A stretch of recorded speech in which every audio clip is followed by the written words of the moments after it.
जंगल के रास्ते पर दो जिंदगियां आमने सामने थीं। एक तरफ रमेश था, जिसकी सफलता की चमक चोरी और लालच से बनी थी, और दूसरी तरफ मोहन, जिसकी ईमानदारी ने उसे थका तो दिया था पर झुकाया नहीं था।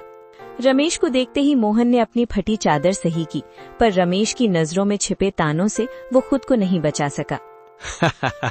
अरे ओ मोहन भाई, कहाँ चले सुबह सुबह अपनी इस बूढ़ी कुल्हाड़ी को लेकर? फिर वही सूखी टहनियां ढूंढने?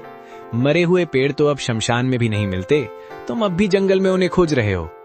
राम राम रमेश भाई, बस कर्म कर रहा हूँ, नसीब में जो होगा मिल जाएगा। नसीब?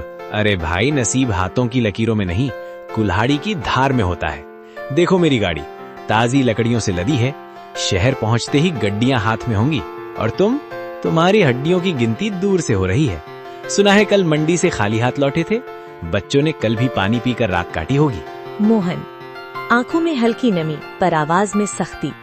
मेरे बच्चे क्या खाकर सोए, ये मेरी और मेरे रब की बात है रमेश, पर कम से कम उन्हें ये तो पता है कि उनका बाप किसी के हक की लकड़ी काटकर घर नहीं लाता।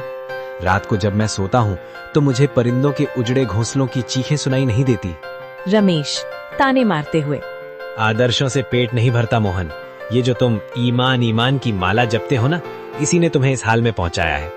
तुम्हारी विमला बेचारी फटी साड़ी सिल सिल कर थक गई है, और तुम यहाँ जंगलों में भूत बनकर घूम रहे हो। लोग तुम्हें ईमानदार नहीं, मूर्ख कहते हैं। थोड़ा दिमाग चलाओ, मेरी तरह हरे पेड़ काटो, 2 दिन में घर की छत बदल जाएगी। वरना याद रखना, भूखे पेट वाले की शराफत को दुनिया कायरता कहती है। शायद तुम सही कहते हो रमेश, दुनिया के लिए मैं मूर्ख हूँ, पर जिस दिन मैं अपनी भूख मिटाने के लिए हरे पेड़ काटने लगा, उस दिन मुझ में और तुम में क्या फर्क रह जाएगा? तुम्हारी तिजोरी भर रही है, पर तुम्हारी रूह खाली होती जा रही है। मेरी कुल्हाड़ी सिर्फ लकड़ी काटती है, किसी की दुआएं या किसी जीव का घर नहीं। तू अपनी गड्डियां गिन, मैं अपना सुकून ढूंढता हूँ। जाओ जाओ, ये सुकून तुम्हें ले डूबेगा।